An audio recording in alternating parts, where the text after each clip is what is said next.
मेरा ये मानना है कि पश्चिम बंगाल ने पूरे देश को एक दिशा दी।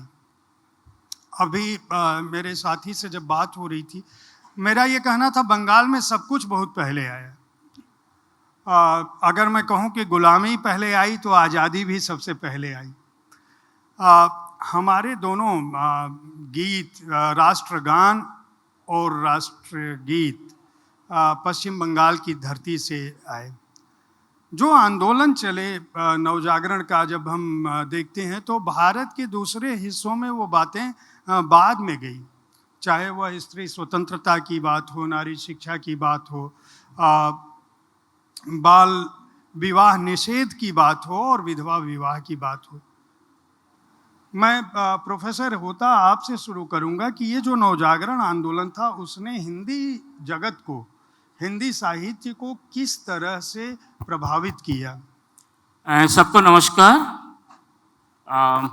बहुत अच्छा सवाल आपने पूछा जयप्रकाश जी ने, और उन्होंने कहा भी कि बंगाल वह धरती है तो जहाँ से नवजागरण का सूत्रपात होता है। मैं याद करना चाहूँगा रविंद्रनाथ ठाकुर को, जिन्होंने राममोहन राय के बारे में कहा था।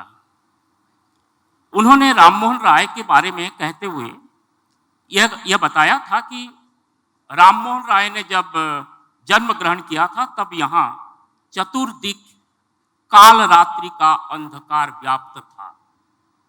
बंग समाज प्रेत भूमि बना हुआ था। श्मशानों में हिंदू धर्म के प्रेत ही राज करते थे। राममोहन राय इन सहस्त्र नागपाश के बंधनों से मुक्त करने के लिए अग्रसर हुए थे। तो ये स्थिति थी। राममोहन राय आते हैं 1817 के आसपास कलकत्ता में, और उन्होंने 3 डायमेंशन लिया: शिक्षा का प्रसार करना, सभा समितियों का संगठन करना और समाज सुधार का काम करना। जयप्रकाश जी का जो सवाल था वह इस नवजागरण में किस प्रकार से हिंदी को प्रभावित किया, हिंदी साहित्य को प्रभावित किया।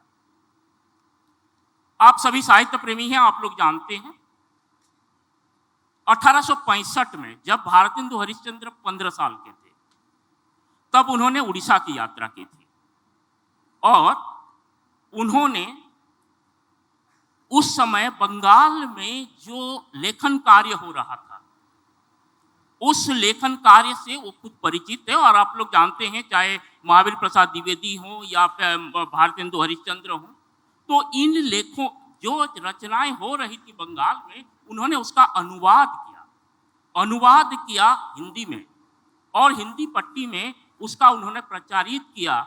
और यहाँ तक कि भारतेंदु मंडल भी जो बनाया, आप देखेंगे कि जो 1850 से लेकर 1900 का जो दौर है उसमें अनुवाद साहित्य की प्रचुरता हमें मिलती है।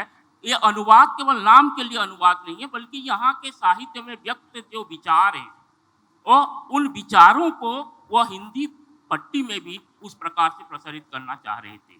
तो सूत्रपात तो भारतेंदु हरिश्चंद्र से होता है, और भारतेंदु वह नाम है जिन्होंने जिनके नाम से ही आधुनिक युग की शुरुआत होती है, भारतेंदु युग होता है।